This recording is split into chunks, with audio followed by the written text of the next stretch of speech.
Yeshus, Chashuva Rabbanim, Rabbi Weinberger Shlita, Rabbi Feiner Shlita, the Boehm Mishpacha,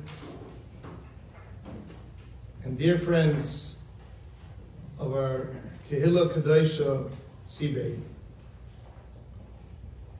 We're here for an evening of Chizuk, of Divrei Hesped, Lilu Nishnas, our dear Chaver, Mordechai Yehuda Zal, Ben Avraham Yitzchak Halevi, Mordechai Boehm. It's almost a month from the sudden, shocking Petira. We still cannot grasp it. Mordechai was an integral part of so many in our Shul. He was a Gabbai in the Ashkama Minyan, and obviously he was connected to that Chevra. But at the same time, every Shabbos morning, after he finished davening, he would stand with his security Chevra in the front, and he literally greeted everyone coming into the Shul. And we feel the void. Echad mibnei hachavura shemeis, yidad kol hachavura kula. We need to walk away with something positive, some chizuk. Chazal tell us, kol sheruach habriyos noiche menu, ruach hamokem noiche menu. Mordechai was ahuv lakol. He was beloved by everyone because he had an ability to connect to all types. He wasn't confined to any one type. He could speak to you about anything, whether the biggest lamdan in the shul or the biggest sport maven in the shul. Didn't make a difference. He spoke to you intelligently, thoughtful, interestingly, engaging, on anything. Whether he spoke about the Messiah, or about the politics in Ger, or he could speak about the Altaheim, and in the same breath he could speak about politics, and computers, and baseball, and hockey.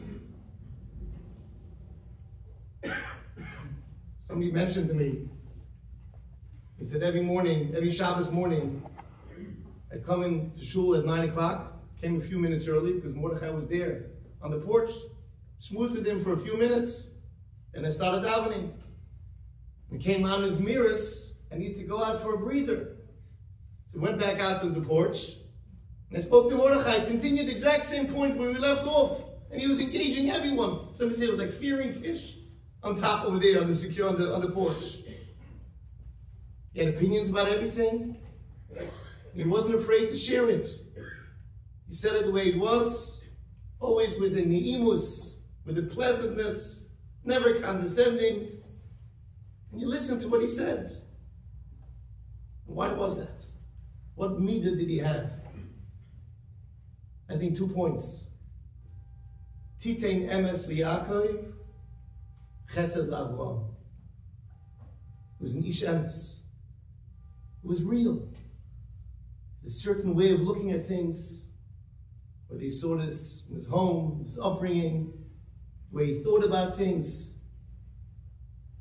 I remember somebody in the shul was nifta, an old elderly man, part of the Ashkama Minyan. And it was a levaya, a graveside levaya. In the middle of the day, it's hard to come.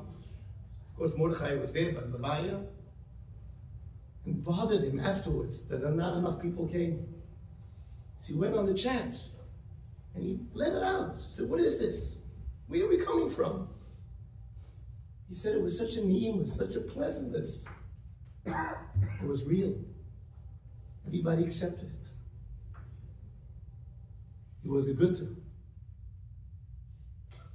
good-hearted person, went out of his way to do for others, think of others. Still remember in Sandy, when he made that big meal for the whole Kehillah just about. In his home, he was a computer maven, so his home was, all the equipment and cell phones and everything. That was the center of fixing what you needed to fix. Or even recently in Poland, we got stuck the last day. Some people didn't have ways to get back. He took care of all the food, took care of all the arrangements. There was someone you could rely on. And he got it done because he cared. And therefore, when he told you something, and he said it the way it is, people accepted it. Because it was real, it was sincere, came from a good place. How can we try to strive to acquire these traits? What can we do? How can we change ourselves and become better people? I just want to share you a short verse. I've said it a few times. I heard it myself over 20 years ago from the Talmud Rebbe. And he says in the Parshas Bikurim, it says, "Vanisa v'amalta." When you bring the Bikurim, you have to say "B'koil ram" out loud. And you ask the question, why do you have to say it out loud? Whoever davens loud, dafka, it's miktani amana, because Baruch Hu can't hear you. When you daven quietly, why do you have to say "Vanisa v'amalta"? Bikurim, you have to say "B'koil ram."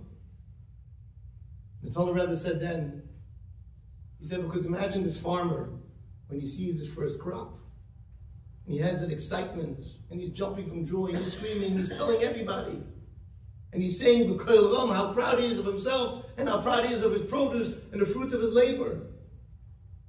Says the Eibishter, that same "B'koil ram," that same excitement, when it comes to your ruchnius, you have to give it that same all in. That same excitement, the same thing that you have for your things, make sure you have it for my things as well. Not less than your own excitement. I think that's what Mordechai was. He was very intense. He did it all the way. He took his job seriously. In Yiddish to say, with the ganze Ganzkeit, with everything he did. But he did the same way in his Ma'am L'Chaveri. The way he related to each one, with the fullest attention, with the full focus, till the last detail. Remember, I used to ask him a question. I once asked him something about some place that he went to. If it's a worthwhile trip to go, he literally came back the next day with an entire itinerary, what you can do on the way, and how you can go here, and you can see this, and you can do this as well. He went all the way. He went all in. And he did what's right, what's menschlich. And sometimes even when he didn't fully believe in himself, but he knew it was the right thing to do, and he went all in. And that's something that you saw, how he was mechanech his children. Chinuch together with Bodel L'Chaim, his wife Ilana. The chinuch he put into his children, Aaron and Moshe, and Akiva and Binyamin. Literally, each of his sons. I'm all in, I'm doing it all the way. Dream, or his whole goal was to imbue them with the love of Torah and Yiddishkeit. Give them the proper chinuch. All out. Whether it became a gabbai in Ashkam Minyan, so like this, his kids should be part of davening, and they should be the gabbai sheni in Ashkam Minyan. Or the Super Bowl parties that he would make, so his kids should have the right hashkafa, that even though they're watching the Super Bowl, but some things are off limits because you're yeshiva bacha. Or even when you had to choose a laning teacher for his bar mitzvah, for his kids' bar mitzvah, and rather than going elsewhere, he said, and the person himself told me, said, he took an untested Valkyra, because I want my kids to have a kesher to a rav in the shul. I wasn't the Valkyra. And he always thought of ways to make the chinuch, geschmack, to spend time with the family. And he worked hard during the year, but he always found time, ingenious ways, to go on trips. Made an RV trip to every baseball stadium literally from here to Chicago. Have the kids, the geschmack, what it means with family. Recently, I think the last Shabbos, went up to the country. And the boys are showing by the shiva. They were bored, you drive up to the country 3 hours, what do you do? So most of us, kids do their own thing, they're on their devices, and that's it. And Mordechai says, no, I'm going to make this a learning experience. And he took the entire way's directions, and he translated for the kids in Yiddish. So when it says turn around, he would say, Pint Fakelt. Who thinks of that? Who thinks of trying to put chinuch into my children so they should have what it means to have chinuch with the father and the mother, and to be able to learn things every step along the way, and to give over what you know to your children? And he did it for each of his sons. He inculcated them with lessons of life, of values, of menschlichkeit, how to always include others. Sons once told me that we invite this person because our father always taught us. Just because someone is different doesn't mean you don't include him. Or the respect for authority, for Talmidei Chacham, for elders. And he'd have conversations and talk with his kids about it. One of the sons came over to me and told me, listen to this. One of the boys, just this week, told me, my father is gone, but he told me everything I need to know for life. Who can say that? Could any of us say that? Can any of us know that our kids feel that way? That we taught them everything they need to know in life? And people know that. And people saw it. Somebody Shul came over to me, made a chasna not long ago. He was sitting under the chuppah and he says, so happy to be able to bring my child to the chuppah. He said, I thank Mordechai Boehm. Mordechai Boehm, why? He said, because I had a challenge. I didn't know how to overcome it, how to grapple with this situation. Something myself and my kids. And I spoke to Mordechai Boehm. And he gave me drasha, exactly how to put it all in and how to give my kids the proper chinuch, notwithstanding the challenge. He was my Rebbe in chinuch. My kid is under the chuppah tonight because of Mordechai Boehm. He saw it. Puts everything into his children. Makes a difference. Something we can all strive to learn from. We can walk away from this terrible tragedy and become better people, better friends, better spouses, better parents. We're able to understand that, you know what? Vanisa v'amalta. With the same intensity. I'm going to put effort into my children. I'm going to speak more. I'm going to have more geschmack with them. I'm going to show them. I'm going to be more around. If we do that, we walk away with something. Surely there'll be a schus for the neshama, Mordechai Yehuda, and Aham Yitzchak Alevi. And we can be zoicha, all of us, have nachash from our children, have simcha, to be as Gil Tzedek, with Chiyas Emesim, in Heil Yomeinu. Amen.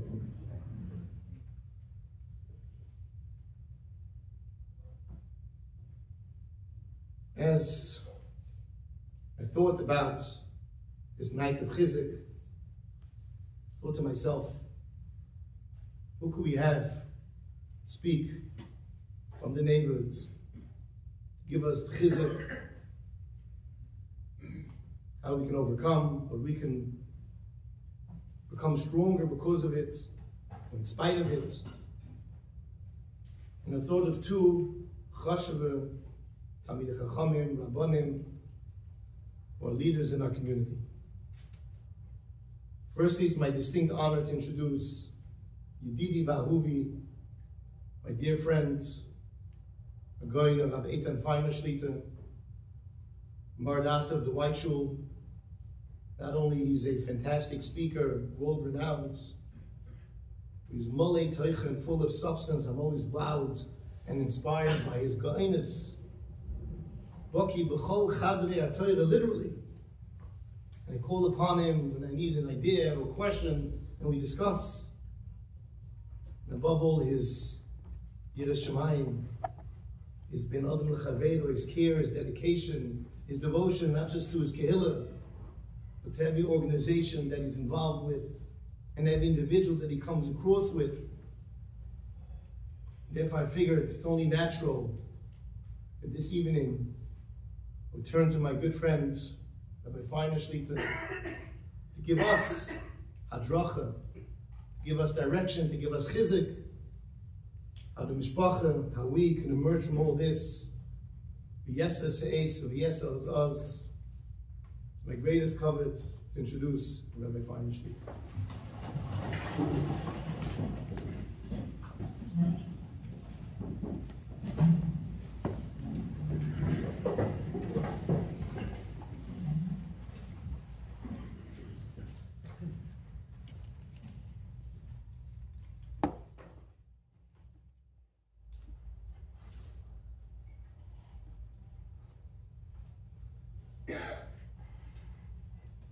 Baruch atah Adonai, Eloheinu, melech haolam, shehakol niheh bidvaro.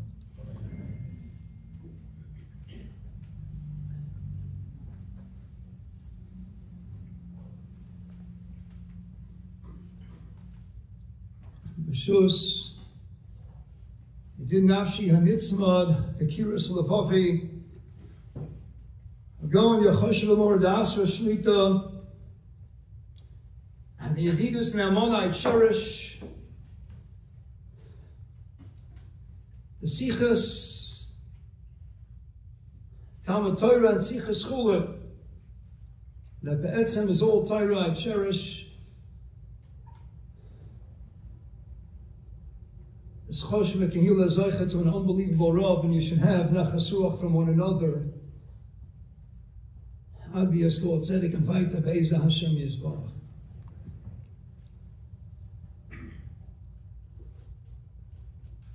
Shus Hagon, Moshe Weinberger Shlita.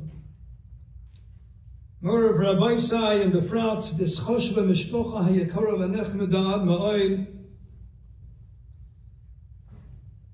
A Mishpocha that we join now being Mesabel, the Petira of a heilige Yid, Mordechai Yehuda ben Avram Yitzchak Halevi Zechrono Levracha,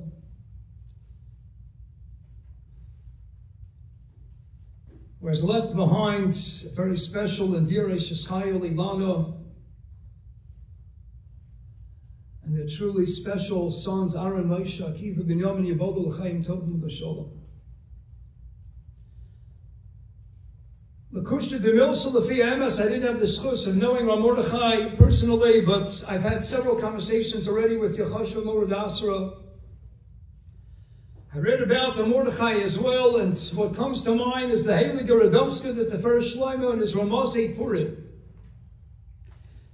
And the Heilige Radomska turns our attention to the close of Megillah Esther, where we encounter the mention of Gedulas Mordechai. And then finally, in the closing pasuk of Megillah Esther, Shagilu Yehuda writes the Heilige Radomska, you know what Gadlus is? Gadlus is someone who lives selflessly for Klal Yisrael.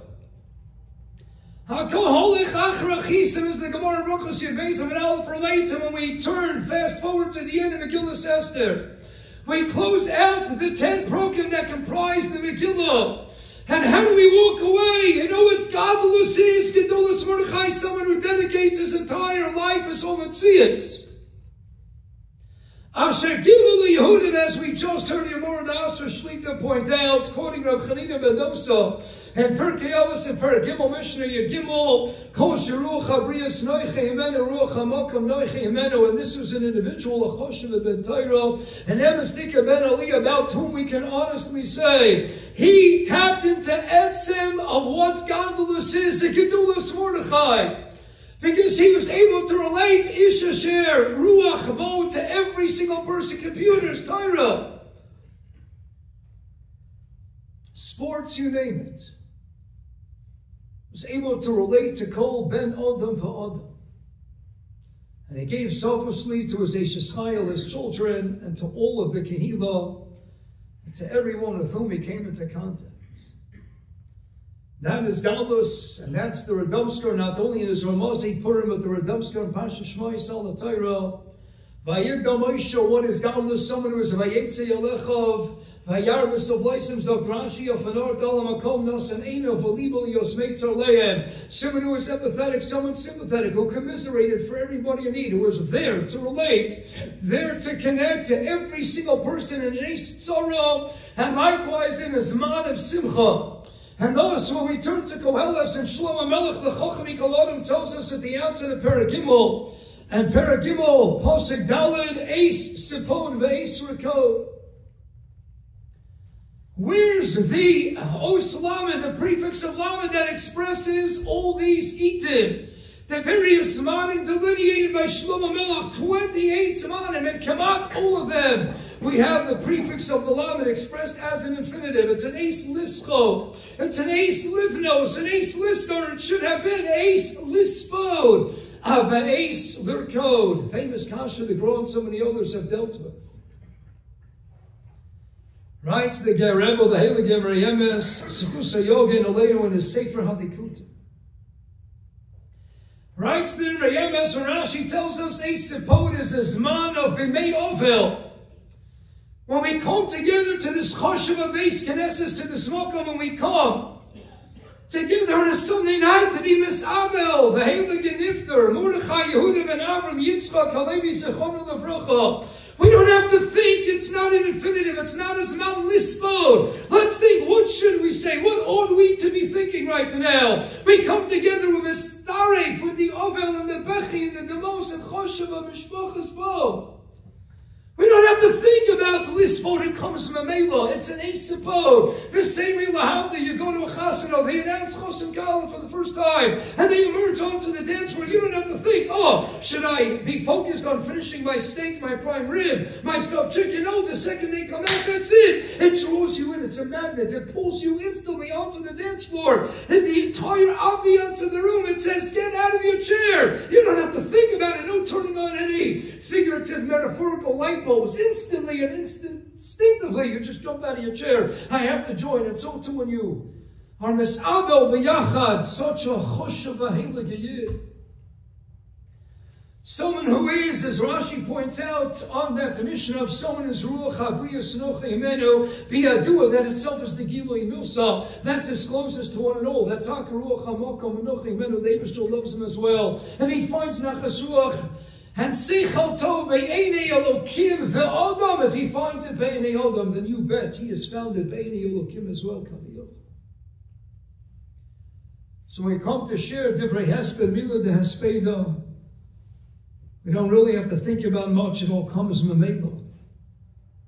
When we mourn collectively the loss of such a Choshev, a dear beloved Yid.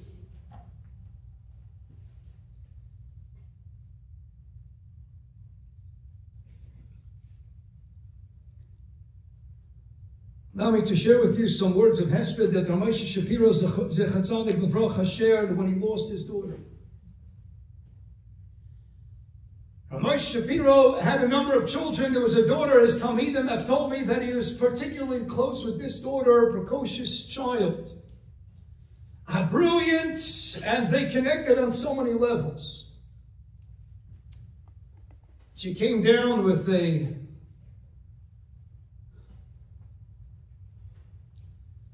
terminal illness in her teenage years, and she was niftara a couple of years later. After treatments in Sloan Kettering, after pulling her father, Moshe, out of Eretz Yisrael, spending time in the United States for several years periodically, finally came that fateful day, the day of her patira, of her premature demise, and Moshe, her father, got up to be master. And Moshe Shapiro, Agon Moshe Zatzal, asked, he said to the tzibur, I have a kasha in the Rebbeinu Shalom. I'm not chalil v'chas mahar achani doiso kamiyochel. But I have a kasha. I have no tinus in the Rebbeinu Shalom. But you're allowed to ask kashas and have a kasha on a Kodesh Baruch. And my kasha is, we know that the Eibishter keeps the Torah just as we keep it down here. The Eibishter kamiyochel is shomer all the Torah mitzvahs and is Kisei HaKoved and based on Shomaylo. So continue Ramosha. We have a well-known Gemara Kedushin Aflam and Amid Beis and Eden Aflam and Aleph Amid Beis. Tana Rabban, the Gemara cites of Raisa. Shloisha Shufin Heima Adam Al Kodesh Baruch Hu V'Oviv V'Imel. There are three partners that all participated together in the creation of that ensuing offspring. HaKadosh Baruch Hu provided 10 parts, the father 5, and the mother likewise 5. And together the Bria, Chadosha, emerged onto the world. So ask so Moshe, we have Allah and Choshe Mishpat, of Reuven and Shimon. For instance, they own a car together. They are partners in owning this beautiful Lexus. And Reuven wants to take the car down to Florida. Of course, he's not allowed to just stop, take the car. He has to ask his shutef, his equal partner, Shimon, can you grant me the license, give me the green light, permit me please to take it down to Florida. I can't take the car without your reshus. So ask so Moshe Shapiro, hey, Mr. Avakasha, you keep the Torah just as we do down here. So you're a shutef, but you know what? My wife and I, my Rebbe said, we were shutef together with you in creating our daughter. How could you take our daughter away from us if you didn't ask us for reshus first? We were partners with you in creating our beautiful, precious tzaddikus of a daughter. HaKadosh Baruch Hu, did you ask the Choshev of both parents, are you allowed to take away their Heilig of Mordechai? They too were shutfim in creating this beautiful, pure, pristine, precious neshama. HaKadosh Baruch Hu, how could you take away this neshama without asking the parents' permission first?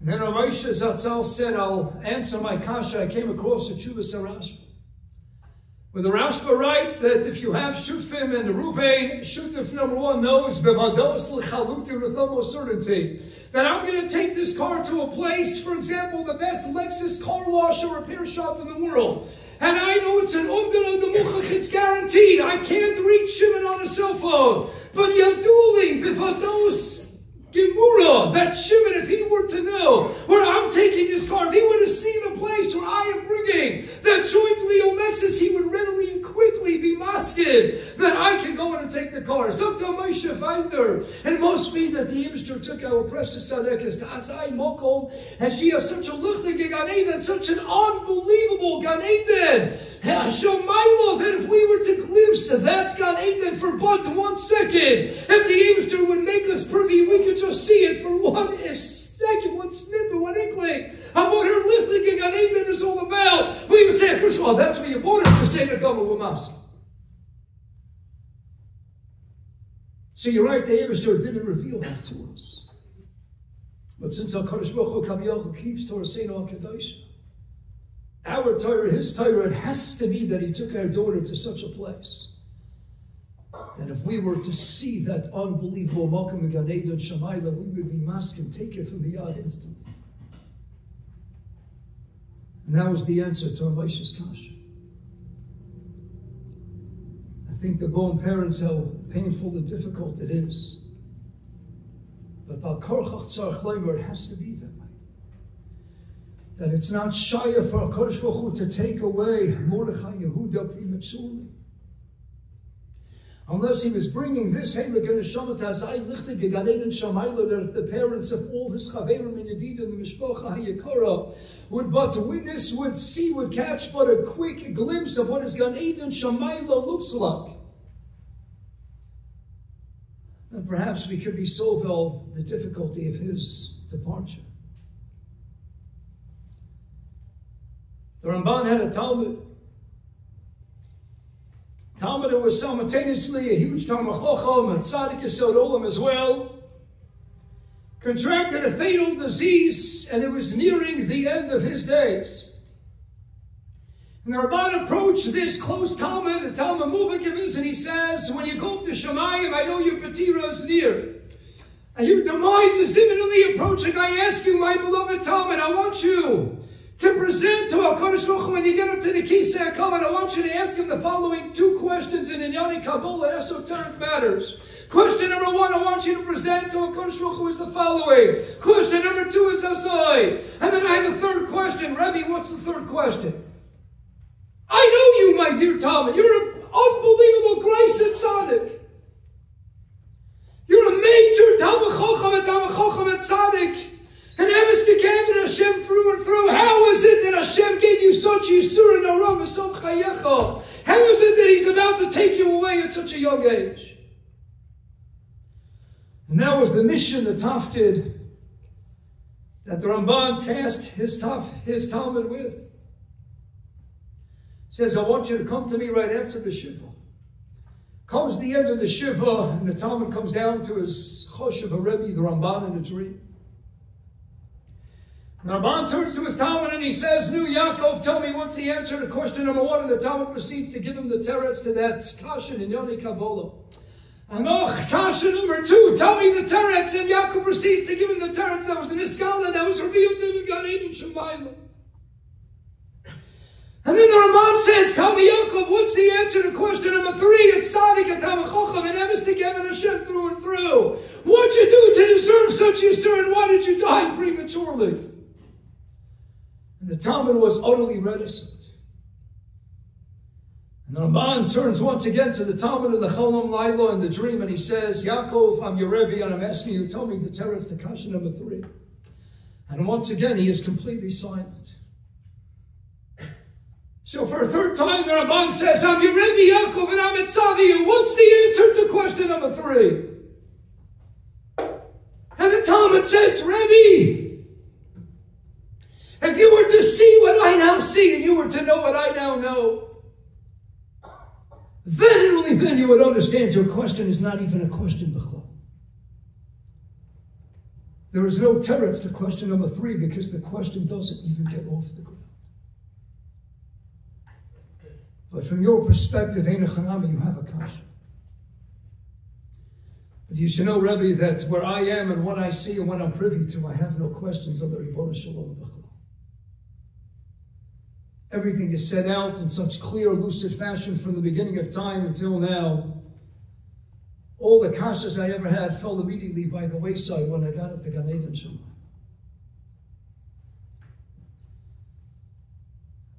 On the heels of that, let's turn to Shlomo Kluger.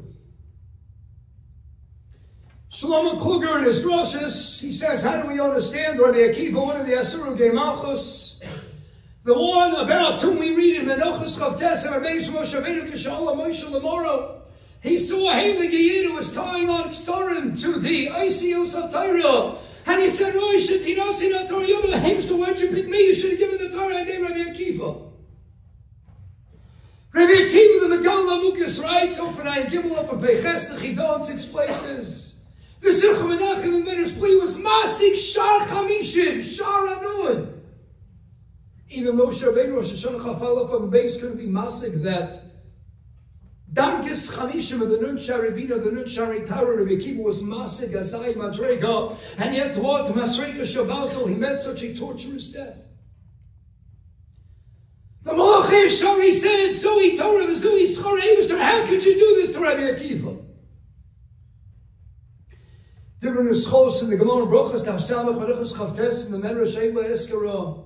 One nusach is that the Eibush responds to his celestial courts and heavenly angels, and he says, Shtokach also b'machshava, keep silent, this is my machshava, and if you don't remain silent, I'm going to be master the world to Tovavo. Pashtus, you walk away from that. The Maimer Chazal, the Eibush Kaviyachou is threatening, I'm going to destroy the world and return it to its utter state of desolation. Explains how Shlomo Kluger, that's not the intent, that wasn't the Eibush's response to his Malach Eoyah. Explains on Shlomo Kluger in the drashas. How Kodesh Ruchu is saying, Malach Eoyah, you want to know why am I treating Rabbi Akiva in this gruesome fashion, Masreka Shabaso scraping off his skin while he's still alive? How could that be? Al Gon Olam Vitani Aluki, the Heilige Rabbi Akiva. If you want me to explain why Rabbi Akiva is enduring the Yisurin Aram that he currently has to endure, I would have to press the rewind button. I have to bring the world back to Tovavo. Not beginner and onish, Chalila, not a punishment after destroy the world. If you want me to explain why Rabbi Akiva is presently enduring the Yisurin that he has to suffer through, you want to know why any Yid has to undergo his or her own predicaments and ordeals and travails and tribulations, then I have to press the rewind button. I have to bring the world back to its initial state of utter desolation of Tovavo. And I have to play for you all the manifold events from the beginning of time and the interplay of all the relationships from Adam and Chava through where we are today, all the billions of people, through all the trillions, the zillions of worldwide events, I have to play for you all the interplay of everybody and all the yesod of Gilgal and Shumas. If you want to understand why Rabbi Akiva has to endure what he personally currently has to endure. We take a snapshot and we say it doesn't make sense. Hey, Mr., why do we have to suffer? Why does the island Shul, such a Choshev and Kehillah Kedosha, have to endure the suffering of losing one of its most precious? Heilige Yidden, why a family so beloved unto all has to endure such usura? So to Shalom HaKoga, there is no way to understand the storm Darkei Hashem and Ein Lanu Chelik in the storms. The only way to make sense of it is if HaKadosh Baruch Hu would show us what He is going to do after 120. In an instant, it'll be disclosed how in the interplay of all events from the beginning of time until the present, this is what HaKadosh Baruch Hu in His infinite wisdom and intricately woven master plan decided. This is a Mordechai getting to Shleimus. This is his family. Yibolu Chaim Tom Shalom getting to Shleimus, and we trust HaKadosh Baruch Hu. Because in the end of the day, there's no way to make sense of it without always coming back to Amunah B'toch.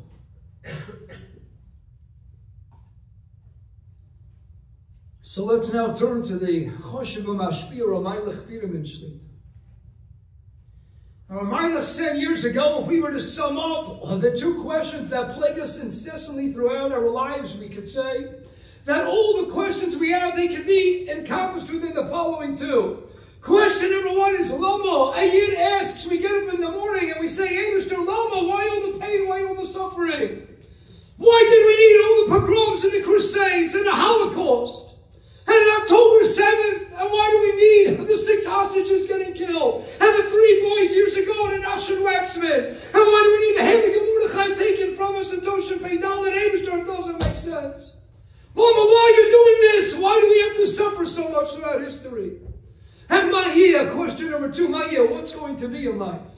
What's tomorrow going to bring? What's going to be? Is this war ever going to come to an end? When is Mashiach Tzidkenu going to come already? What does the future hold in store? Lama, why is this happening? And Mahia, what's going to be in the future? Zok HaMaylech B'Dimin, both gargantuan questions that encompass therein all the myriad questions that plague us incessantly throughout the life. They both can be answered with one succinct answer with but one word, and that's called bitachon. And that's why Lama Lama Memhei is Gematria 75. And that's why Mahi has likewise Gematria 75. And the answer to those and to every question in life comes down to the word bitachon, likewise Gematria 75. And David Melech who endured all the Yisur and Aram imaginable to man. David who suffered so much in his 70 years. He writes in Tehillim Kapitel, cast all your worries, all your problems, your suffering onto the Eibishter, and He'll support you, He'll sustain you. If He carried you here, then He'll carry you through the Nisayah. And the Sofei Tevis of Hashalech Al Hashem Yahavcha, likewise Gematria 75, Gematria Bitachon. Because let's face it, there's no way for Yidden to go through life without the Emunah B'toch. Yes, Rabbi Yaakov Emden has told us in the Hadamah to Siddur Beis Yaakov that the greatest miracle in the history of the world, no, it's not the Yesamakis, it's not even the culmination of the Yetziah from Mitzrayim and Kriyas Yamsuf. And it wasn't even the unmatched, the unparalleled grand revelation at Sinai and Maimon at Sinai. The greatest single miracle in the history of the world is the survival and endurance of Klal Yisrael. It makes no sense. They all tried relentlessly to kill us, persecution that never ceased throughout our history. And we're here, Am Yisrael Chai. And we're living, and we're breathing, and we're learning, and we're steiging, and we're thriving like never before. The greatest miracle in the history of the world. And the only way we do it is, B'chavokuk Amidar Alachas, in the Treyasar, Chavakuk Perk Beis Posik Dalid, B'chavakuk Amidar Alachas, V'tzadik B'menashe Yechia. Let's face it, tomorrow Rabbi said, it all comes down to the Yesod, the basis of Amunah B'Hashem. And as Tzaddik Cohen writes, and as you saw Kedoshim and Sim involved throughout Benny, throughout Sifra Tzaddik, every minor chazal is counted in a context, appears in a given Masechta for reason. The Phineas 90, where do we have Tzaddik Manosu Yichya? At the end of the Masechta called Makis, the Phineas 90. Why? Because life is filled with Makis. We're getting so many punches. We're getting hit from all sides. We're trying to deal with the hostage crisis. We're trying to deal with Chayim Limu, putting their lives in danger every second of the day. We're dealing with it October 7th. And now we have to deal with the loss of a Mordechai and all the Yidden who perished in this past summer. Lama, why is this happening in my year? What does tomorrow hold in store? And it comes down to Emunah Mitochen. At the end of a Masechta called Makis, at the end of 24 blot, 24 hours a day, no chamaka. You know what the Shiyum in the Milsa is? The close of Masechta Makis is that all of Tayyid Mitzvahs come down to what? Come down to Mitzadik B'Noshe Yecha. There's no way to do it. It's got to be clutching, steadfast, holding tenaciously on to that Yesod of all the Tayyid Mitzvahs, Emunah Mitochen. That's how Klal Yisrael got through Malchus Choshech, and they were able to sing the Shira when they crossed Yam Suf. It's like Yishmaki, you do it to Gavard from the head of the Gabel Zarot, Schusi Yogein, Oleinu, Rabban, Rokeach, Sechatzadik, Bekodesh, Levroch. In fact, the Gabel Zarot, the Kasha, how can it be as Yoshua Moshe? How could they sing? B'chamushim all of Bnei Yisrael. Klal Yisrael lost 4/5. They were approximately 15 million. They came out 600,000 men between the ages of 20 and 60. Somewhere the Chavetz Chaim makes the cheshbon between 2.5 and 3 million. They had close to 15 million. Everybody lost a parent, a child, a sibling, a relative. How could they be b'simcha? They were zeicha to say Zekeli Maveu. Rashi citing the Mechilta Rosa Shulcha Yamashur Yechezkel Musi Shar Nevi'im. How could they be zeicha to such a Giloi Shechina? The Shechina is only Shar Nevi'im Simcha. How could they be b'simcha? They lost their closest, most dear, beloved relatives. So the bells are off. There's only one way. Sanhedrin Tzadi Aleph from a base Amar Rabbi Meir Minayin L'Tchis Amisim in the Torah. Shneimar Az Yoshir Moshe Shaul Nemer Loshen Alvar Barader Loshen Osid. Az Yoshir, we're going to sing in the future. You bet we will with Bias Gold Tzedek and Tchias Amesim. How are they b'simcha? They sing the Shira. Why? Because they knew, they got a glimpse. They understood there's going to be a Tchias Amesim, and they held on to that stark Emunah B'Tochen. Yes, right now we're hurting. We're in indescribable pain and agony. The Agmas Nefesh. We can't even fully be yarrated into what that Agmas Nefesh was to lose 4/5 of God's Klal Yisrael. So how do they sing and break out in Shira, the Rikud and Machailes? There's only one way. We held on to the future hope. There's going to be a Tchis Amesim. Tzadik B'Manosu Yichya. As the Ben Yoda writes, you want to be a tzaddik. He writes in his Ben Yoda of Feiner to Malchus Chavdalid, that tzaddik is Gematria 204. A lot of us have Amunah in our Seichel and our Mayach, but for some people it remains forever embedded in their intellect. The Kotzker Rebbe used to say the longest journey in the world is from the intellect, the mind, to the leiv, to the heart. To feel that Amunah B'chush, to live with it 24/7, 365. Can we live with that Amunah B'tochen? It's not coincidental, Rabbi Zvi. I know Stephen Langton, the Archbishop of Canterbury, he broke scriptures and divided into chapters for the purpose of the Judeo-Christian debates in the 11th, 12th century. I in the article on Yechezkel, page 442, but in the end of the day, it's not coincidental that Nasav and Ishmael, chapter 24, verse 7 in Sefer Shmois. Because 24/7 he got to sleep, eat, and breathe in Nasav and Ishmael. Life is hard, but at the end of 24 hours of Makis. This Shiyum in the middle says, Tzaddik B'Noshe Yichim. You want to be a tzaddik? It's got to be Amunah B'Seichel, but it's got to be Amunah B'chush. You got to feel in the lay. Writes the Ben Yoda. Amunah is Gematria 102. To be a tzaddik, one Amunah is not enough. Tzaddik Be'emunah, Bais Ephraim. He has Amunah in his Seichel, in his head, and the realm, the domain of the intellect, but simultaneously he allows it to trickle down and to penetrate the inner recesses of his heart, the Mamokei Halei. Amunah in the mind and Amunah in the heart is 102 and 102, which yields Sachakol 204, Gematria Tzaddik. A tzaddik clings ever tenaciously onto that Amunah. That's how Klal Yisrael can be happy b'shas Tchias Amesim. They held on to Amunah B'tochen that b'shas Tchias Yamsuf, that one day there's going to be a Tchias Amesim.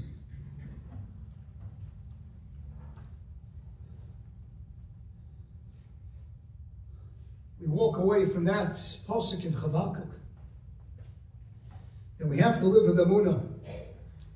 Zalman of Shloshim points out, Talmud Muvaka the Gra in the Sefer told us all. It's not simply a reference to Amunah B'Hashem, Tzadi V'Noshia Chemid, Zamunah Ashoras HaNefesh, V'Oleh Kanitzchi. It's the Amunah that we know, yes, the family, Alana Yischosh Chayil, and Aaron, Moshe, and Akiva ben Yomen, they're going to see their father one day.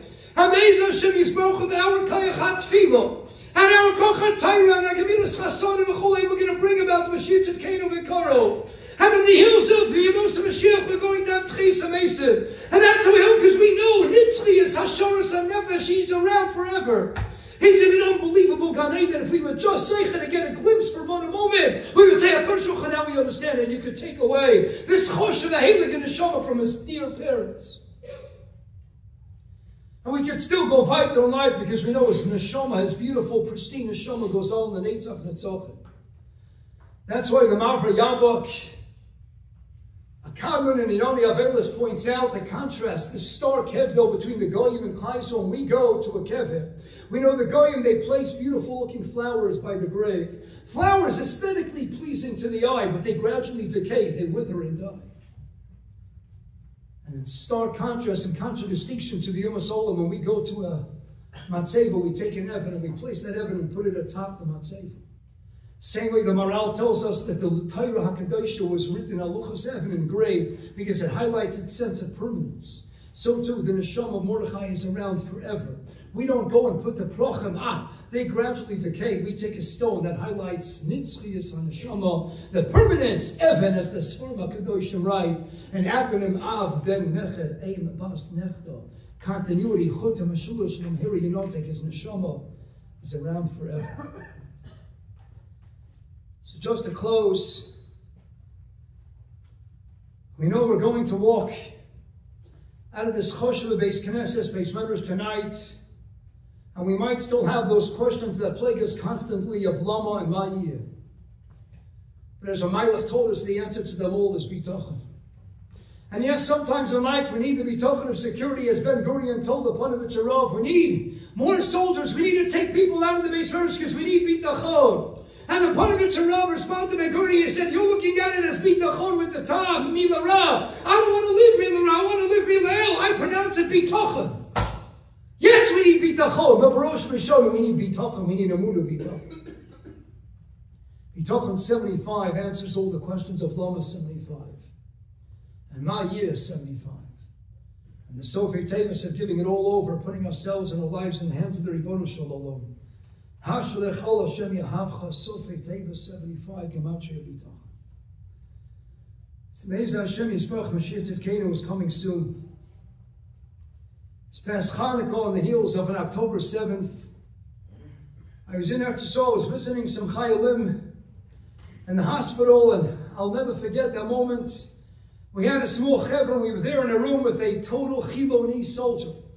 No kippah l'rosh, no tzitzit, he wasn't wearing tzitzis or yarmulke. His parents looking completely secular. And all they were speaking about was that the reason I'm alive today is because a bullet missed my spine by not centimeters, millimeters. And we said, do you want to sing? They said, yes, we want to sing. What song do you want to sing? A completely secular family said, we want to sing Anachnu Ma'amina B'nei Ma'amina. And it all comes down to Amunah, and then we were in a hospital ward with a secular family. We had someone playing the guitar, and we're singing Anachnu Ma'amina B'nei Ma'amina. Givaldik, what tremendous the Kedusha. You felt it in the Avir. You could have secular to the Amunah, the belief they had in their Moshe. They put his life on the line, and he says, the only reason I'm here today. And he had friends who died in his arms, but it's all Amunah B'tachon Hashem. And I came back to the White Shul right after Hanukkah. And we had someone who has a relative who learned to brisky yeshivas, beautiful voice, beautiful Bal Tefillah, and they brought him up for Shacharis, this Bal Tefillah. And he was there wearing long with the brisk payas, spent years in brisk, and he's there leading the tzibor, and Shabbos, morning Shacharis. And I'm facing the Aron Kodesh, and all of a sudden he gets up to Mimkomcha and the Chazar Sashatz, and he starts singing Mimkomcha to a niggin, and I can't place it, but the niggin sounded mighty familiar. And I'm trying to think, and I'm breaking my head, where do I know this niggin from? And then I have this briska with the Choshen of Briska Payas. We're singing Mimkomcha to the tune of the Israeli national anthem, HaTikva. I said, Eberster, if secular Jews are singing Anachnu Ma'aminim B'mei Ma'aminim, and briskers are singing Hatikva, then you know Mashiach is right around the corner. So boy said, how are we going to get to 613? It all comes down to Tzadik B'Manosh Yechiamudas Gematria 102. But in order to get to 613, the Feiner Eytan, we need to hold on to hope, to Tikva Gematria 511. Because that's how we've gotten through our crusade, pogrom, Holocaust, plagued history, and that's how we're going to get through today, and tonight, and tomorrow, and the next day. Tzadik B'Manosh Yechiamudas, holding ever steadfast onto that Emunah B'tocha, and holding at the same time, clinging ever tenaciously, holding on for life to that tikva, that hope that has gotten us through. We will make it through, and Klal Yisrael together can sing Anachnu Ma'aminim B'Yaminim day in and day out, 24/7, Asef and Ishmael. And we can hold on to tikva, whether you sing on tikva or not. But we got to live that tikva, that hope. And Be'ez Hashem Yisroch, we're going to have B'yas Kol Tzedek. And quickly thereafter, Met Hashem Tchias HaMesim and Tzadikim like Mordechai. Tzadik, the Mordechai, who was Godol LeYehudim and Godol to this entire Shchuna. Mordechai, please be that Melech Yosher that we need you to be by the Kisei HaKavod and bring us once and for all Mashiach Tzidkenu. And Tchias HaMesim, so your Choshev family can hug you once again and dance with you once again. As together we greet Mashiach Tzidkenu. B'mei Rav Yameinu. Amen.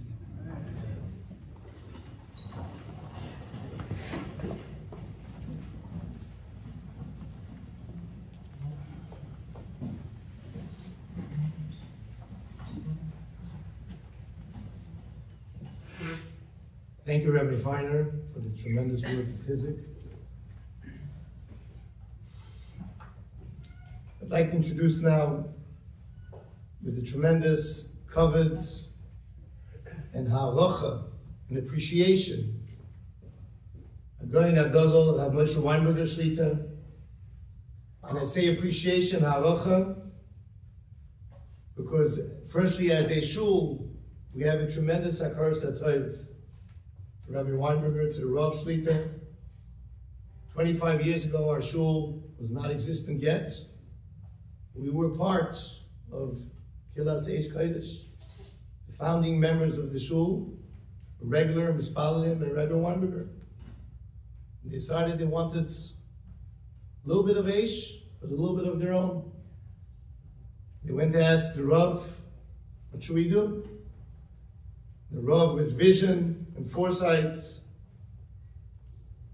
not just prodded them, but encouraged them to open our kehillah. So from a kehillah perspective, we have a tremendous hakaras hatov where we are today because of your vision and your encouragement. And on a pratistic level, each and every one of us, Rabbi Weinberger Shlita, is synonymous in our community, in the 5 towns, probably in the entire world, with his unique Yedias HaTorah, knowledge, B'kol Chader HaTorah, with his warmth, with his Ahavas Yisrael, to bring back a certain pnimius, a deeper understanding of Tereseinu HaKdosha, of Ruchnius, of Yiddishkeit, of Avodas Hashem. And it's something that affected and affects all of us. Rabbi Weinberger, you are Yoshev B'Eish Kodesh, Yoshev B'Kodesh, Mutzudasei Pus Al Kol Olam. So that even a Kalta Litvak, Misnagid like myself, started giving a shir every Shabbos afternoon on Pnimius HaTorah. So it's only natural when we're faced with such a tragedy to ask someone that can give us guidance, a little deeper understanding, a direction, a havana, so we can come out mechuzuk, stronger in avodas Hashem, b'yeses eis, u'b'yeses oz. There'll be a teheles, not just the benefit for the neshama of Mordechai Boehm and Avraham Yitzchak Alevi, but to all of us, the entire kehillah.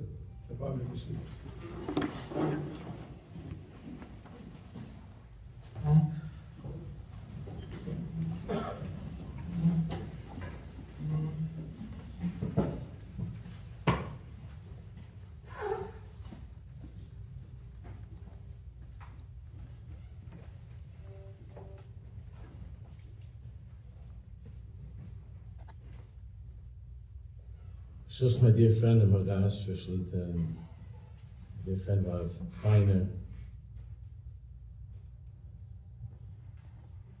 I don't have the right to say that I have nachas. That's not my nachas, but to see this kehila is the fulfillment of dreams for over 30 years, a few years past that, here in the neighborhood. Avdei Hashem, good friends.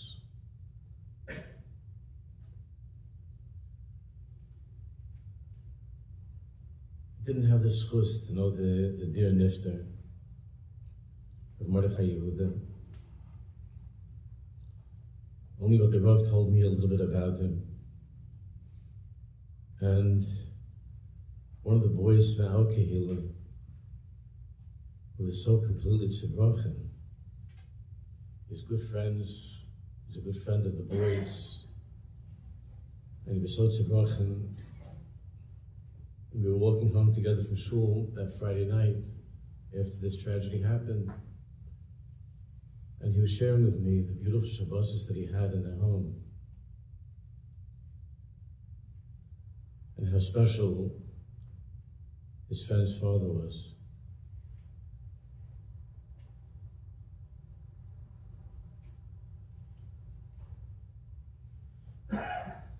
I'm not going to be able to give you any hadracha. We heard fiery words from Feiner, Amun and Bitochen. Just to share with you a certain hergish. I'm a little bit under the weather, it's hard for me to talk. Just to share with you a certain hergish, which would have been easier for me if I had known Mordechai. I wish I did.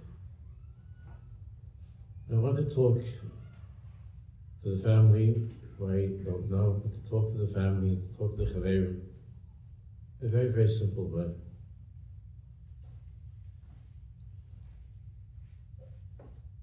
Yisayim Hayinu Ein Av, that means not to have a father. What does it mean? Haisa Ka'almana, Chazal in the Medrash Ka'almana, but here we're talking about a young Almana Mamish, not Ki Almana. All of Am Yisrael feels Ki Almana. But the Almana Mamish, parents, family. Many years ago, there was a very big Chassidish Chasana with the great Tzaddik Yisrael Oilam Ramatul Harnsteipler. Was there together with many, many other rabbis, many tzaddikim. And there was such a tumult because there were thousands of Jews coming from all over Russia and Poland to this wedding. And it was a little bit sad for the Chassan and Kala because nobody was particularly interested in the Chassan and Kala. Because they never saw in their lives such a lineup of rabbis. So the Chassan's Tish became a Tish for Klai Yisrael, and these tzaddikim were at this long table, and there were lines going out the door, long lines going out the door, and the Jews were waiting in line, each one with a broken heart, each one carrying Bekel. And it didn't make a difference which tzaddik. They just wanted to be by one of these great rabbis. They were all lined up. Thousands of people. It was going on for hours and hours and hours. For Chassan and Kala.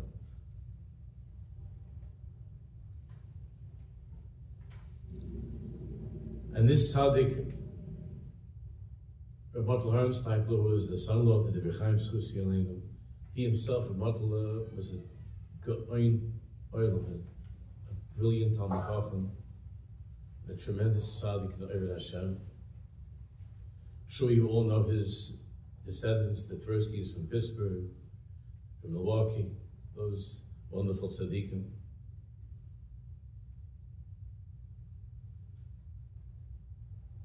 So Mordechai Boehm was at the table, and people coming with and they were bringing kvittels. They're bringing kvittels. And he was trying for some time to read a kvittel and to give a bracha, and to read another kvittel and to give a bracha.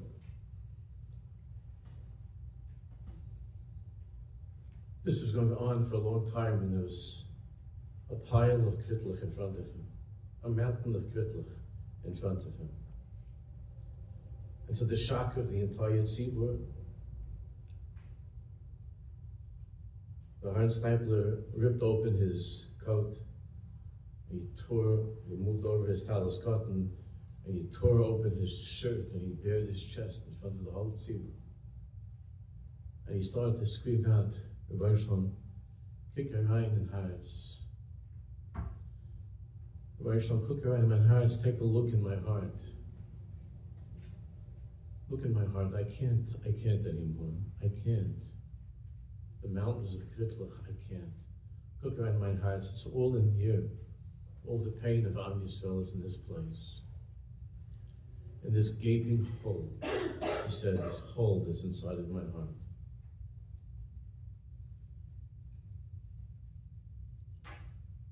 So what's a family to do? And Chaverim,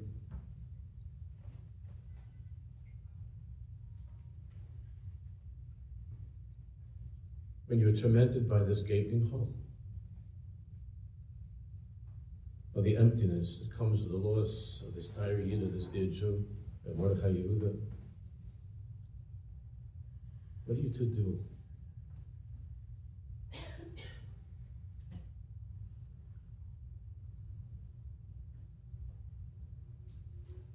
So you have a Megillah. There's the Megillah of the Ahav, of the love, of this great romance between Kodesh and Knesset Yisrael. That's of course Shir Shir. And in Shir Shir it says in Pasuk, Doidi Sholach Yodo Min Hachor. My beloved has stretched forth his arm. Doidi Sholach Yodo Min Hachor.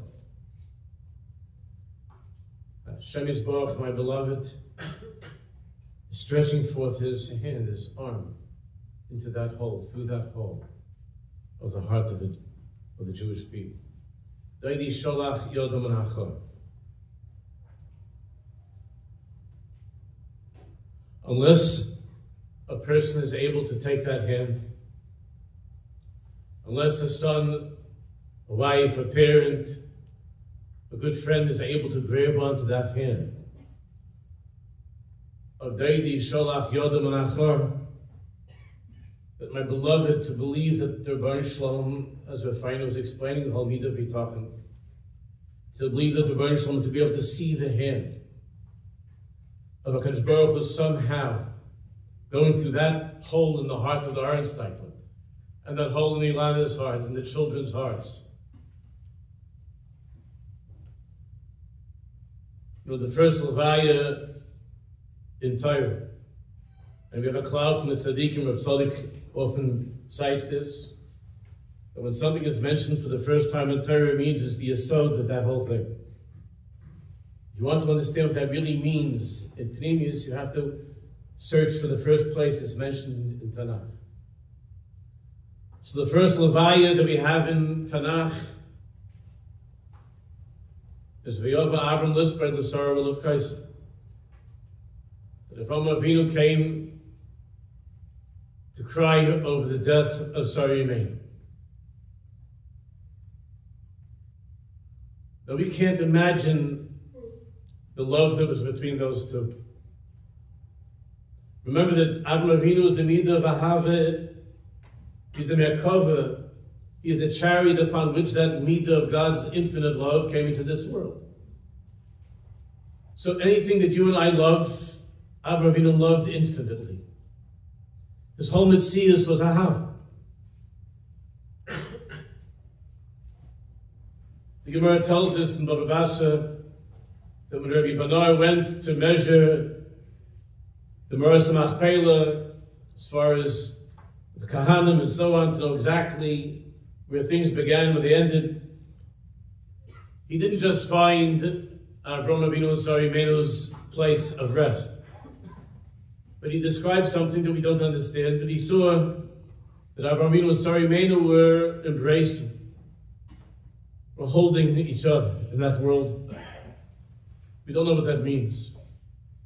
But for us it means that there was never a couple that had such ahava like Avraham Avinu and Sarah Imenu.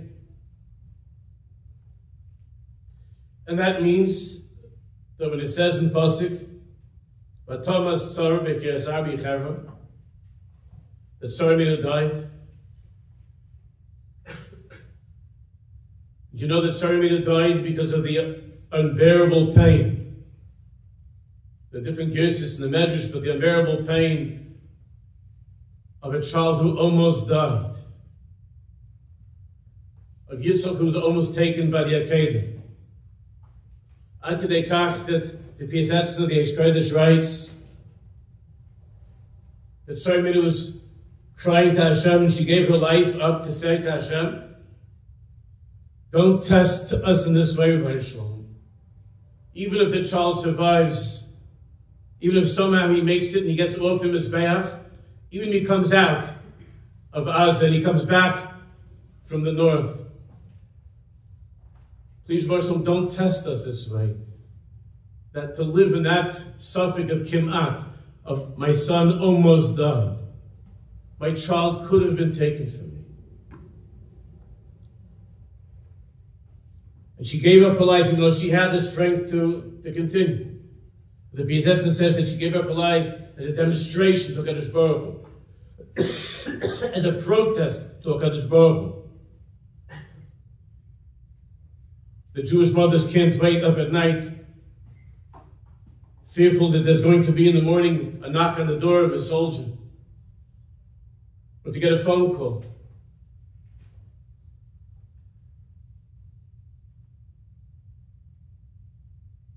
So V'Tomas Sarah b'Kiryas Arba Chevron, Sarah Imenu gave her life up for us. And V'Yava Avram Livkais L'Sarah, Lispai L'Sarah Livkais, and Avram Avinu came to say hesped and to cry. So therefore we have to believe that since there was never ever a husband and wife who adored each other, who loved each other, who was bound to each other, as Avram Avinu and Sarah Imenu, it must be that the hole that Avram Avinu had in his heart when she left the world was the biggest hole that any heart had ever felt, had ever experienced.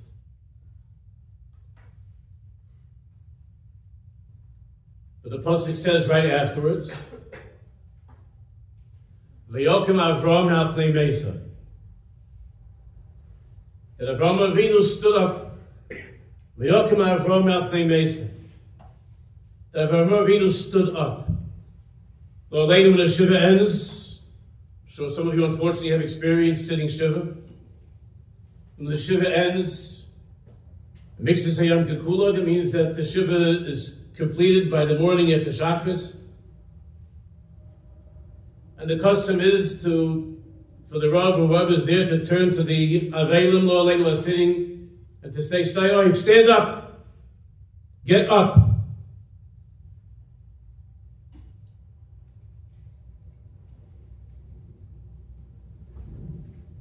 And the koach that we have to do that comes from V'yokem Avram al pnei Mesa.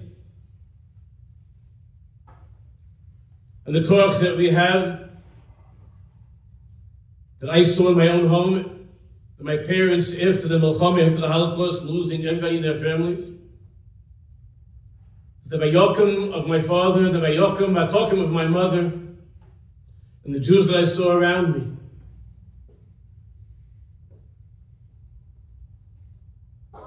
whose entire world was destroyed, and somehow they had this koach of V'yokem to stand up, to get up from Shiva, and to move on with life. The only way that can happen and I saw this again in my own home, is that somehow they were able to see Doidi Sholach Yoda Ben Achor. They were able to see with everything that happened, he's still my beloved. I still believe that he is my beloved. And I believe that my beloved is stretching forth his hand to help me get up from Shiva, to help me go on from Shloshim. And if Chalila, a person doesn't believe in that hand, and doesn't believe in the abiding and infinite love of the one who has taken that beloved neshama, so then you remain Chalila in that place of Shiva. There are people who I know who are sitting Shiva for not 7 years, but 70 years.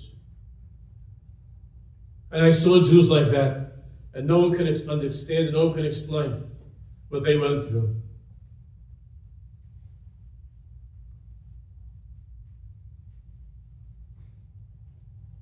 But how do you do that? How do you mechazik yourself? Where do you find the amun b'tachin that Rabbi Feiner was talking about?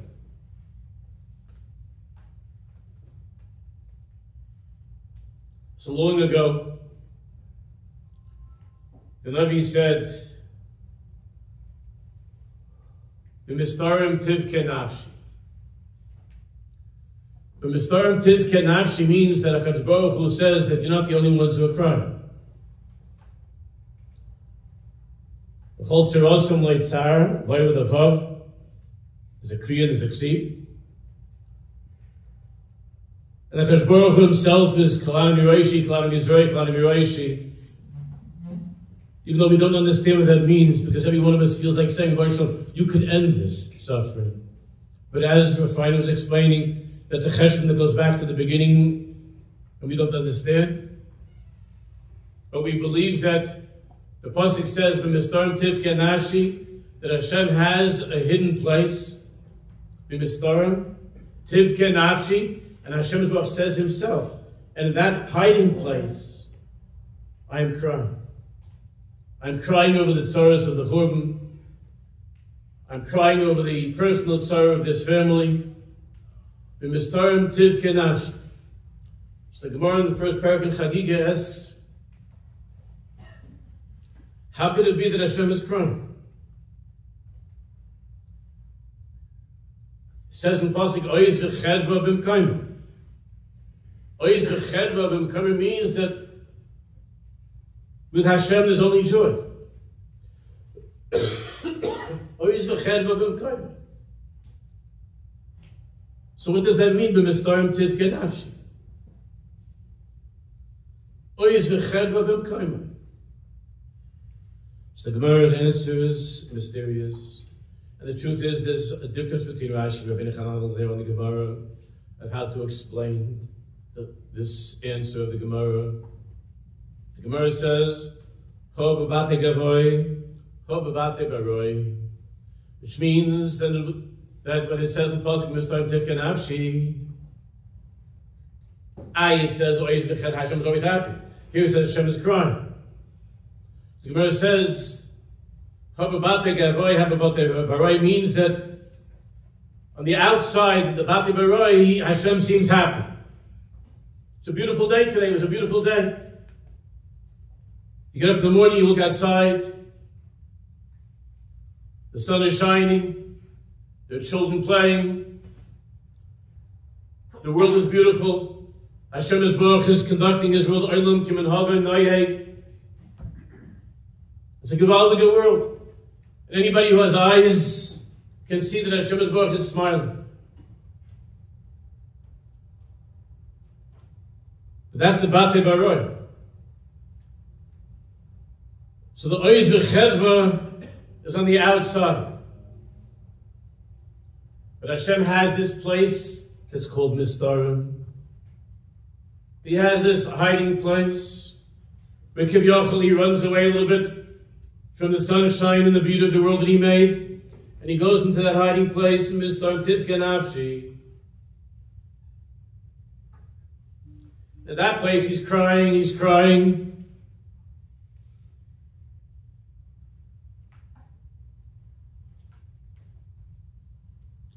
And so it is with a family, the wife, children, parents, so it is with the family.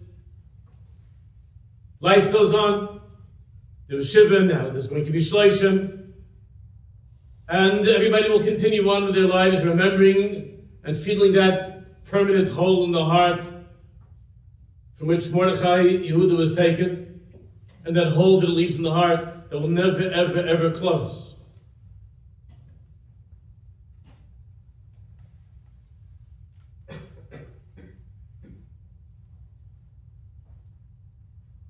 But life goes on, and therefore, B'batei Baroi, in the outer chambers of the family's lives, outside, we're going to see Mitzvah Hashem Ois V'chev. They're going to be simchas, they're going to be chasnas, Mitzvah Hashem, grandchildren, irei niklach. They're going to be coming to everybody else's chasnas. Their lives, Mitzvah Hashem, will be filled with gewaldige Ois V'chev, gewaldige simcha, a tremendous amount of sunshine.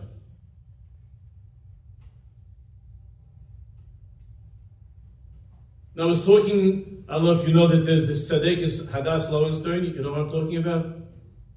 Her husband, Elisha, Hashem Yikam Dama, was killed early in the war. And Hadass was in New York last week. She came to my house to speak to my wife and myself. And she is like a rock. My wife and I are still talking about it. She came to get Chizuk from us, and I could barely say a word, and all we experienced was the wonders of the strength of a Jewish mother, of a Jewish wife. The chizuk that she gave us.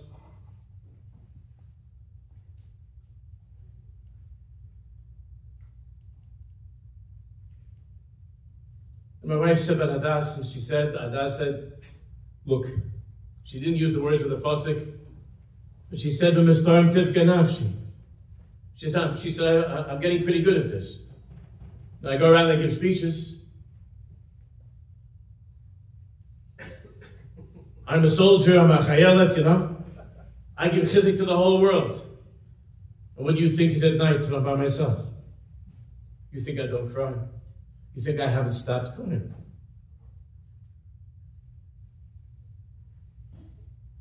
So during the day, the wife goes about her business. Life goes on. There's a family. Hadass has 6 children. She's busy. Here, Knai Nahar, we have a beautiful family. And life goes on. And you're with friends and with other family. And you're smiling. Go to Shul. But all of that is B'batei Baroi. That's only on the external and the outer chambers of our lives. But there's such a bochei sivka b'layla. There's such a b'mistarim tivka nafshi. There is that hole that's so deep and so painful. There's that place that's called Batei Gavoi, the inner chambers of the life of the Boehm family.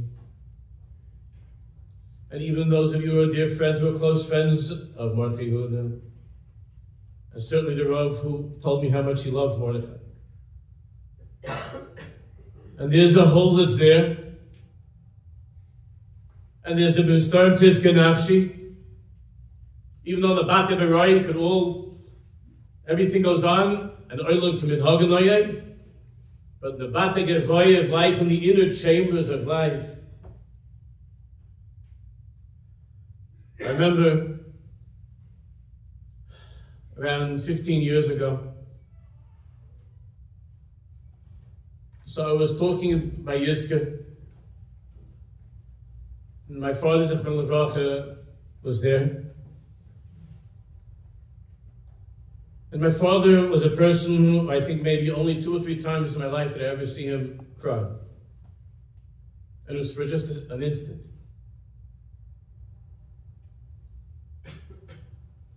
And I was talking about something about the Milchama, about the Holocaust, and something about loss, Yizker. My father, I didn't look at my father when I was speaking.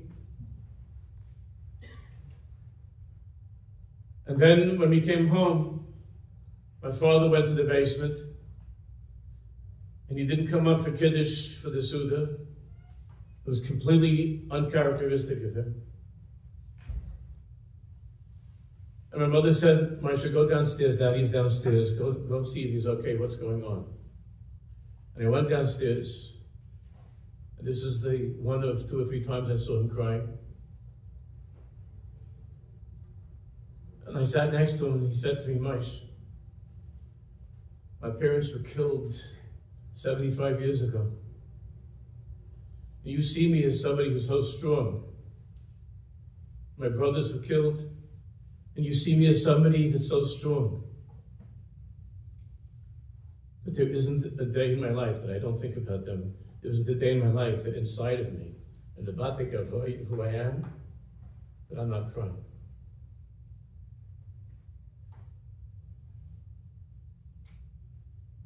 So then, of course, I wanted to ask my father, so then, Daddy, how do you do that? Is that an act you've been putting on all these years? Because I grew up in a very happy home. My father never spoke to my sister about the war, only to me.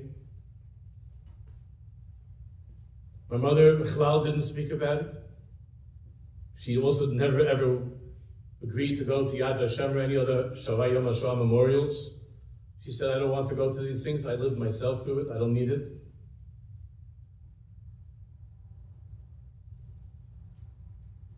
So how did they come to that madrega of Vayokim Avrom Me'al Pnei Mesa? Because they lived happy lives. And I saw my parents laughing. My sister and I grew up in a home that was wonderful, that was filled with sunlight. There were nightmares at night. And to this day, I still sleep with a pillow wrapped around my ears. It's a habit that I have from when I was a child, because of the screaming of nightmares that my parents had. But they gave us a happy home. So the Torah says, there's something that I saw from the Chazon Ish, that made a tremendous rosham on me, and I think about it all the time. And I've shared it with the Chevra in Shul over the years.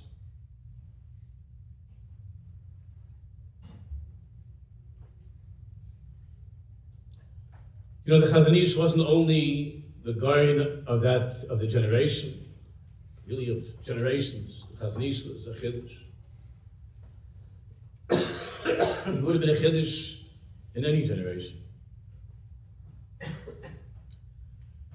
But people, Jews, simple Jews, Talmidei Chachamim, Sfardim, Ashkenazim, were coming to him all day long, pouring their hearts out. And that he had on his table, even though he wasn't the Rebbe, he had on his table a mountain of Kritlachos every day. And he would complain to him. He said, I'm not a Rebbe. There are Rebbes in Bnei Brak. He would say, go to Reb Chaim Mai, go to the Vision Center, go to other tzaddikim that are here. I'm not a rabbi. I just want to learn. But Jews came to him with their sorrows. So one day, the God was taking care of things, and there was a particularly horrible story. The last husband and wife that came in to talk about some story they went through with the kid. After they left, and that was the end, the door was locked.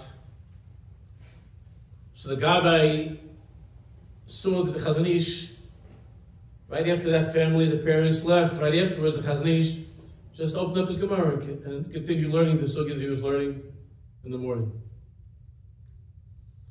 And the Gabbai, inside of him, the Gabbai felt that this was odd. How is it possible? This is what he was thinking. He didn't say a word. How is it possible for the Chazon Ish, after all the stuff that he heard throughout the day, which the Gabbai was there, how is it possible? Kilo, nothing happened. Kilo, he didn't hear about this one dying, and this one going off the derech, and this one's sick, and this one doesn't have any money, and this one's cow died. After all that he heard, Kilo, nothing happened. He just sits down and he starts to steig in the Gemara. He begins to learn. And the Chazon Ish must have picked up on this, either with his Ruach HaKodesh, or just his keen insight into people. And he saw that the Gabbai was troubled by his behavior. Listen to what the Chazon Ish told him. The Chazon Ish said to him, whatever the guy's name was, Yankel, I know that you're wondering, how is it possible for me to just open the Gemara now and learn after hearing all this Jewish suffering that I heard throughout the day? And it seems to you that I'm heartless and that I have no feelings. So I want you to know that every single word that I heard today and every single tear, I did not allow any tear that was cried in this room to fall on the floor. Every single one I took hold of. And I want you to know that I feel the pain of these Jews and all of the suffering of these Jews has gone into a very, very deep part of who I am. But if you're wondering how am I just now opening the Gemara and with such a geschmack and such a simcha, I'm moving ahead with my life, with my Gemara after all that I heard, the answer is that even though the stories that I heard and the suffering that I saw reached a very deep part of me, there's a place that's called Mistarim that it reached that hidden place inside of me. But I want you to know that there's a place inside of me that's even deeper than that. And that's where I am. That's where I am right now. I'm in that place that's even deeper than that. When I heard that story, actually, there's a Talmud of mine there who told me that story, and then I looked it up.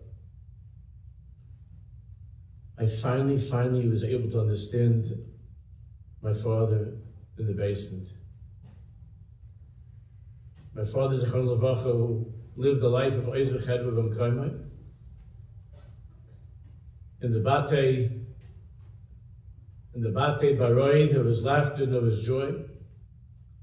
But then in the Batei Gavai, in the Mistarim, in the hidden part of his life, there was what he told me himself, he never ever stopped crying all those years for his family and for his community and for his Rebbe. But then how did he get up from the basement? Because he did. And how did he get up after the war?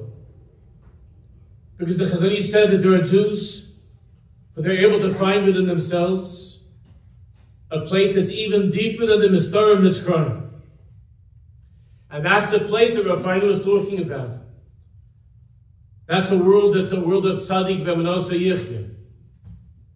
That place of Emunah. It's the Kodesh Kadoshim of a Jew.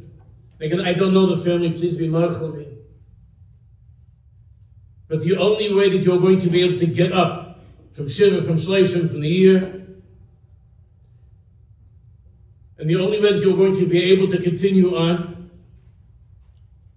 despite the hole that's in your hearts, that will be there till 120. The only way that you'll be able to get up, of a Yokim Avromi al Pnei Mesa, if you're able somehow to see Doidi Sholach Yodoi Min Achor, to see the hand of the beloved that's reaching out to you from that hole that's in your hearts, in your lives. Now, Hadass told us a number of things. One of the things that she told us was this. She said that she was feeling one day, recently, particularly terrible. She couldn't stop thinking of Elisha, of her husband. And she was taking one of her daughters to school. Or maybe not to summer, I don't know. She was taking her someplace. And she's driving in the car. And she said that she was at the light. And she was thinking about Elisha, about her husband. And here she's the strong mother, right? She's always... And she was sitting at the light, and she couldn't come to herself. She was just sitting there, and her little girl said, Ima, Haramzor Yarok, the light is green. Maspik, no? Kadima. The light has turned green. It's time to move. It's time to go. And Hadass told my wife and I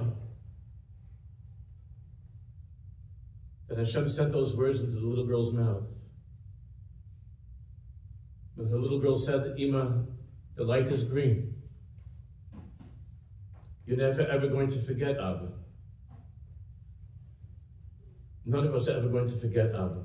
You're never going to forget Mordechai Yehuda. But Ima, the light is green. Kadima. And here's where the Chevra come in. And I'll end with this.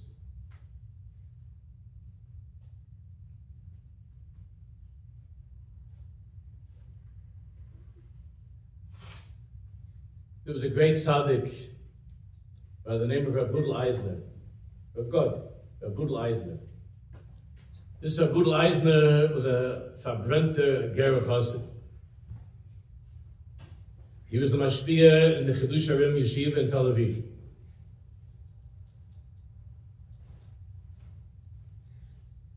And he went through all the Maduri Gehenim. He was in 5 or 6 concentration camps.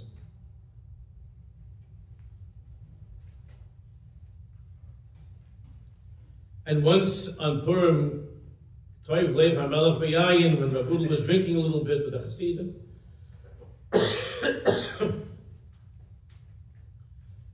some of the Hasidim got up the courage to ask Rabbi,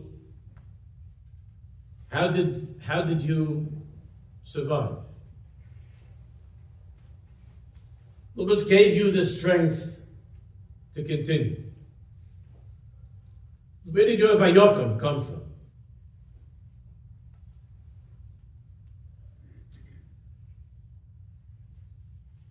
So Gudel, in Ger, they don't talk that much. That's an Indian of Kotsk and Pshisk and Kotsk. The deepest emotions you keep inside of yourself. Hungarians are different.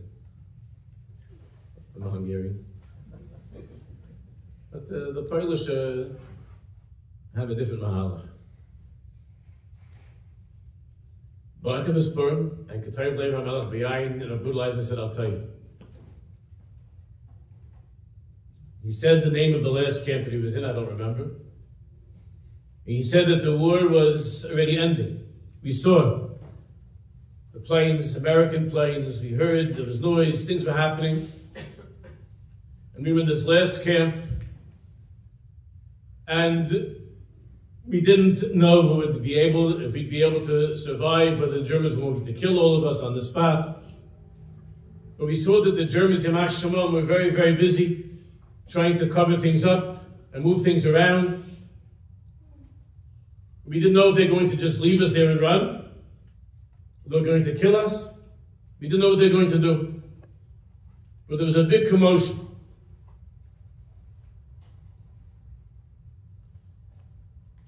And he said that the Germans decided to have some fun with the last surviving Jews, who were skeletons.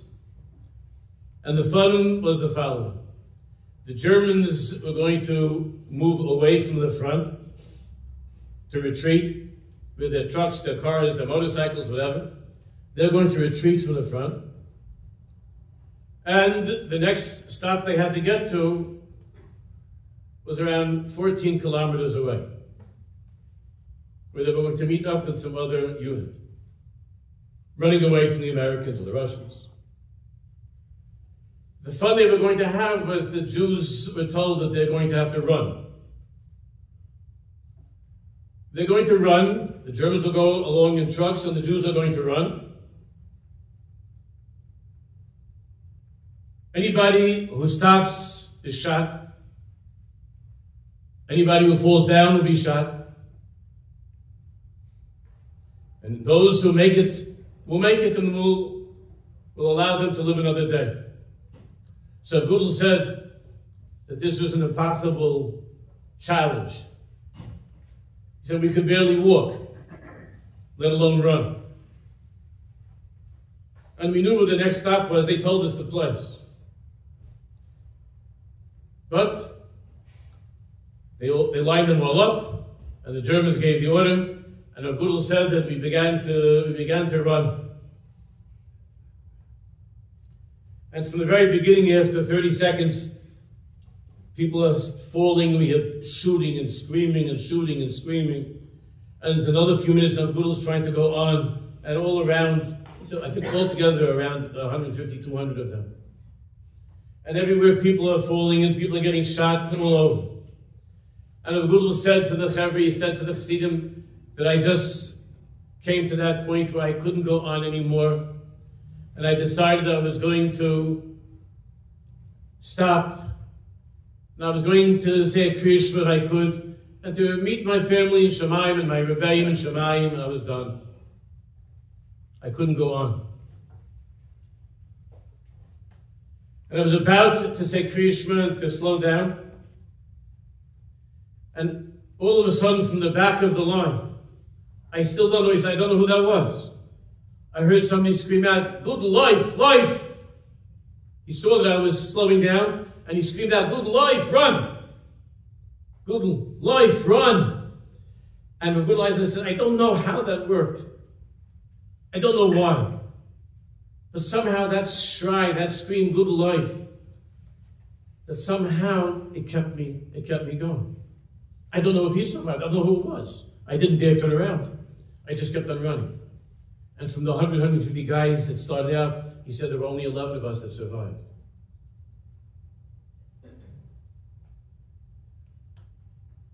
And the Meister Gudel Eisner told me is the following. That Baruch Hashem, we don't have to know from such things. We should never know from such things. It's the responsibility of all the Chaverim to be people in the lives of this beautiful family that scream in different ways. Life, life. Keep on running. Keep on going. Keep on going. Every one of us needs in life a person or people. When they see that you're falling and you don't have the strength to grab onto that hand of Hashem, and you don't have the strength of Vayokim Me'al Pnei Mesa. Every single person needs that person, those people in life, who are able to scream life. So all the Chaverim, your wonderful Rav, should be good Shloshim to scream out life to the beautiful family, so that all of us will make it to the finish line. Things are winding down, you all see that.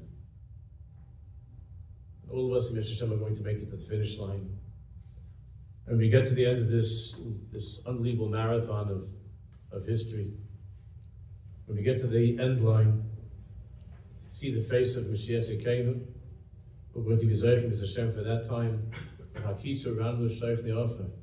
With the joy of those who will come back and return from the dirt, from the dust, will be on their faces, and then, and only then, as Rabbi Zvi said, only then Oz Yosha Moshe. Only then will the song of the Am Yisrael be complete with the Shir Chadash, will be zeichen to sing Abdul Hashem V'Abdus Nafshein V'Duglash Hashem V'Amitis V'Mehim Yamin Amen V'Amen.